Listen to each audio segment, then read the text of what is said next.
Welcome to the debate. We are focusing today on the modern kitchen, really, and specifically two appliances that have, fundamentally changed how many of us approach high heat, low oil cooking: the air fryer and the convection oven. Now, at their core, they're kind of two sides of the same coin, wouldn't you say? They both use forced hot air circulation, that's convection, to get those crisp browned results we're after. Exactly. Yeah, and it's critical to establish that common ground right away, I think. The foundational benefit is shared.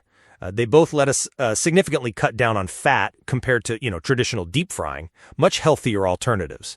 So the question isn't really which technology is better per se, but maybe which application of that technology offers, superior utility in daily life. Right.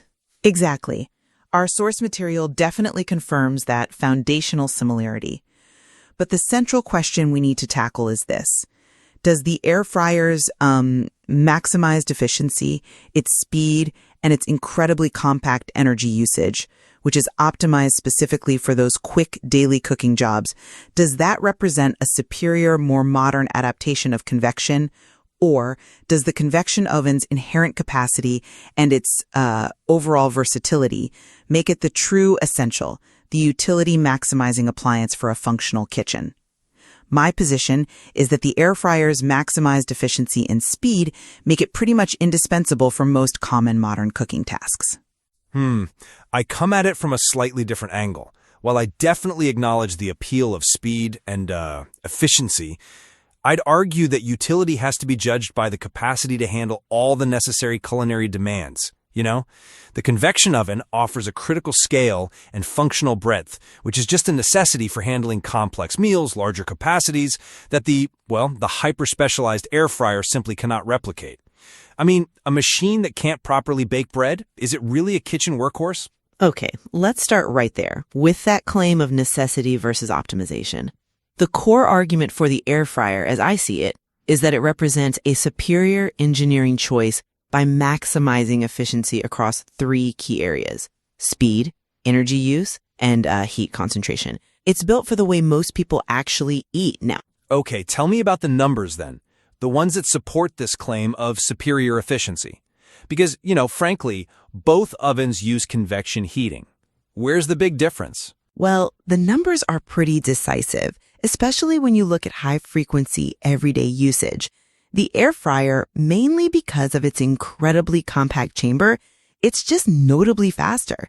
We're talking about cooking food maybe 20 to 30% faster than a full-size convection oven. And critically, it preheats in 2 to 3 minutes? Barely any time at all. This sort of instant-on speed is frankly unbeatable when you come home after a long day and just need a quick meal for yourself or, maybe two people. Then let's talk energy. Air fryers typically operate between, say, 800 and 1500 watts. A full-size convection oven, that often pulls 2000, sometimes up to 5000 watts. So for a typical, maybe half-hour cooking session, the air fryer uses up to 50% less energy. That saves you real money on utility bills. Plus, it keeps your kitchen cooler in the summer. It's optimized for speed and cost saving. That to me is the definition of modern utility. Okay, I acknowledge those wattage figures, and the preheat time is, impressive. They are compelling arguments for, let's say, small batch efficiency. I'll grant you that. However, they really only tell half the story, because they kind of divorce efficiency from, functional utility. While the air fryer is definitely fast for specific small tasks, the convection oven offers that critical scale necessary for genuine kitchen utility, especially when you're catering to anything beyond, say, 2 portions or one very specialized dish. But what specific utility are we really sacrificing here? Is it something that warrants doubling, maybe even tripling our energy expenditure on a regular basis? We are sacrificing capacity and versatility. A full-sized convection oven offers significant space, usually 3 to 5 cubic feet. That completely dwarfs the air fryer's 2 to 10 quarts. This scale isn't a luxury. It's non-negotiable for large roasts, whole chickens, turkeys, Any family-sized meal, really, catering to 4 more people. And beyond just size, the convection oven is inherently more versatile. Its ability to maintain consistent, volumetric heat makes it vastly superior for a wider range of methods, specifically things like delicate baking, cakes, breads, soufflés, things the air fryer often struggles with. Plus, when you need to prepare, say, a protein and side dishes simultaneously, the ACO is indispensable. And let's go back to your efficiency claim for a second. If I have to run the air fryer 3 separate times to feed my family, well, the time savings just evaporate, don't they? And the coffee actually becomes the more time-efficient appliance for that kind of volume. Okay, that brings us right to that tension, doesn't it? Between optimization for the common case and raw capacity for the less common, larger case. You focus on the capability to handle the absolute largest possible load, but I'm focused on the practical economics of the highest frequency use. Let's be honest, the average weeknight meal isn't a Thanksgiving turkey, right? For the vast majority of meals, Monday through Friday, for 1 to 4 people, using the air fryer's 800 to 1500 watts is a significant environmental and economic saving compared to the convection oven's 2000 to 5000 watts. And this isn't just about saving a bit of money. It's about avoiding the inherent waste in firing up a massive appliance designed for 5 cubic feet just to cook a handful of wings or reheat some leftovers. I absolutely recognize the savings in wattage per minute. I do. But efficiency based strictly on wattage can be misleading if the appliance simply cannot perform essential kitchen functions.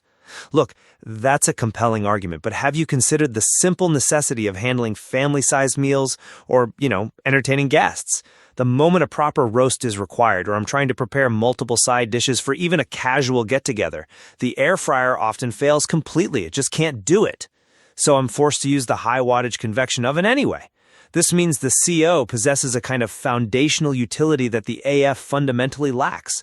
The true kitchen workhorse, in my view, has to be the one that covers 100% of the potential tasks, even if it's maybe less economical for the occasional frozen spring roll. But that whole premise assumes that versatility is inherently more valuable than optimization for the dominant use case. Which brings us to our next point, the actual time savings in practice. You argue the AF speed advantage is often negated by batch cooking. Well, it often is, yes. While the AF preheats in, 2 or 3 minutes, that's a clear win. No doubt, a full-sized CO takes maybe 10 to 15 minutes. Okay. However, for that family of, say, 6 people, I can place the roast, the potatoes, and the vegetables into the CO all at once, set a timer, and basically walk away. If I have to use the AF, I might be running it 2-3 successive times. That requires constant attention, reloading, monitoring. This attention requirement, plus the cumulative cooking time, can easily make the CO the better time efficiency winner when you're talking about volume cooking. I see why you think that, but let me give you a different perspective, one that's maybe more focused on lifestyle. We really have to consider the frequency of these quick, small meals versus the large, complex ones. Our source data suggests that the AF's superior speed is maximized not just for cooking raw ingredients from scratch, but specifically for those high-frequency tasks like reheating leftovers effectively and quickly achieving that really desirable crispiness. Think about reheating day-old fries, right? In a CO, that takes 15 minutes plus the preheat time. In an AF, it's pretty much instant on and maybe 5 minutes tops. For the average quick weeknight dinner for a small household, which, let's face it, happens far more often than cooking for 6, that 20 to 30% faster cooking time, coupled with the almost instant preheat, is a decisive factor in daily utility. The FF feels optimized for the dominant cooking modality of the modern lifestyle, speed and minimal fuss. But that specialization you praise, that's precisely where the air fryer, I think, runs into conceptual problems. And that brings us nicely to the debate over functional specialization versus genuine versatility. But the specialization is its greatest strength. The air fryer is a highly specialized, optimized convection oven. It's designed specifically for crisping and browning with minimal oil. Its intense, rapid air circulation is what allows for the quick achievement of the Maillard reaction, that browning process right on the surface of foods. It gives you superior results for that specific outcome compared to the more diffused heat of a large can. And I'm sorry, but I just don't buy that makes it the superior appliance. Let me tell you why. While the AF might achieve, superior crispiness in some cases, specialization inherently limits its overall utility. The CO, while perhaps not reaching the absolute theoretical maximum crispiness of a hyper-compact AF, still achieves excellent browning and crispiness for most practical purposes. More importantly, it does so while also being capable of essential baking functions. The intense close proximity heat circulation of the typical air fryer, it's terrible for delicate baking. It tends to create localized hot spots, it dries out the surface too quickly, and often results in uneven cooking. If you attempt to bake a delicate sponge cake, or even a quality loaf of bread in most standard air fryers, well, you're likely going to be disappointed. A machine that cannot bake delicate items well lacks, for me, a necessary foundational utility. But that's potentially a trade-off many are willing to make. I'm focusing on the, let's say, 90% of utility that happens most often. Small batch, fast, efficient, and crispy results. If we are judging the appliance that best adapts convection technology to the high-demand, low-time reality of daily life, then the air fryer wins because of its profound optimization for those common tasks. And I'd argue the convection oven wins because it is the foundational piece of equipment. It doesn't leave you high and dry needing a separate appliance for a Sunday roast, or when your kids suddenly decide they want fresh-baked cookies now.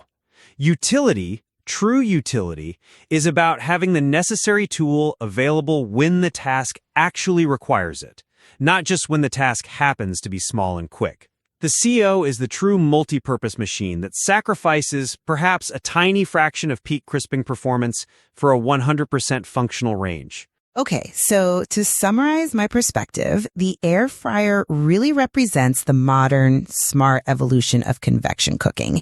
It feels purpose-built around maximizing energy efficiency, using up to 50% less energy, and providing, unmatched speed, cooking 20 to 30% faster for the most frequent types of tasks, typically 1 to 4 servings.